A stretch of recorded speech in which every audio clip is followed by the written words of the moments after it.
Hello friends, എല്ലാവർക്കും പുതിയൊരു വീഡിയോയിലേക്ക് സ്വാഗതം. കുറച്ചു നേരം മുമ്പ് സിബിനെ കുറിച്ചൊരു വീഡിയോ ഞാൻ ഇട്ടിരുന്നു. സിബിൻ പുറത്തേക്ക് പോകില്ല, കാരണം ബിഗ് ബോസ് ഇതുവരെ അനൗൺസ് ചെയ്തിട്ടില്ല എന്ന് പറഞ്ഞ് ഞാനൊരു വീഡിയോ ഇട്ടിരുന്നു. പുറത്തുള്ള വാർത്തകളൊക്കെ തെറ്റാണ് എന്നുള്ള രീതിയിൽ ഒരു വാർത്ത ഇട്ടിരുന്നു. എന്നാൽ ഇപ്പോഴിതാ ബിഗ് ബോസ് അനൗൺസ് ചെയ്തിരിക്കുകയാണ്.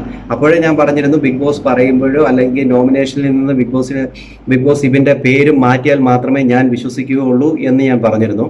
ഇപ്പോഴിതാ ബിഗ് ബോസ് എല്ലാവരെയും കൺഫെഷൻ റൂമിൽ വിളിച്ചിരുത്തിയിട്ട് എല്ലാവരുമായിട്ട് പറഞ്ഞിരിക്കുകയാണ്, ഒരു അറിയിപ്പുണ്ട് എന്ന് പറഞ്ഞുകൊണ്ട് ബിഗ് ബോസ് അത് വെളിപ്പെടുത്തിയിരിക്കുകയാണ്. ബിഗ് ബോസ് പറഞ്ഞത് ഇപ്രകാരമാണ്: ആരോഗ്യ പ്രശ്നങ്ങളായിട്ട് ബിഗ് ബോസ് ഹൗസിൽ നിന്ന് എന്നേക്കുമായിട്ട് പൂജയും സിബിനും വിട പറയുന്നു എന്നുള്ള വാർത്തയാണ് പറഞ്ഞിരിക്കുന്നത്. അത് മറ്റു മത്സരാർത്ഥികൾക്കെല്ലാം ഒരു വിഷമമായിട്ട് വന്നിട്ടുണ്ട്. കാരണം ഇങ്ങനെ ഒരു ആരോഗ്യ പ്രശ്നങ്ങളായിട്ട് മറ്റു മത്സരാർത്ഥികളൊക്കെ പുറത്തു പോകുമ്പോൾ, ഓരോ മത്സരാർത്ഥികൾ പുറത്തു പോകുമ്പോൾ ഹൗസിനുള്ളിലുള്ളവർക്ക് വലിയ വിഷമം തന്നെയാണ്. കാരണം പ്രേക്ഷകർ വോട്ട് ചെയ്യാതെ ഔട്ടാവുന്നതല്ലല്ലോ. ഇങ്ങനെ ആരോഗ്യ പ്രശ്നങ്ങൾ മൂലം ഔട്ടാകുമ്പോൾ അതൊരു പ്രത്യേക സങ്കടം തന്നെ അവരുടെ ഉള്ളിൽ വരുത്തുന്നുണ്ട്. പക്ഷേ സിബിൻ്റെ കാര്യത്തിൽ ആരോഗ്യ പ്രശ്നങ്ങൾ തന്നെയാണോ എന്നുള്ളത് തന്നെ ഇനി സിബിൻ്റെ ഇൻ്റർവ്യൂകളിലൂടെ മാത്രമേ നമുക്ക് മനസ്സിലാക്കാൻ പറ്റൂ.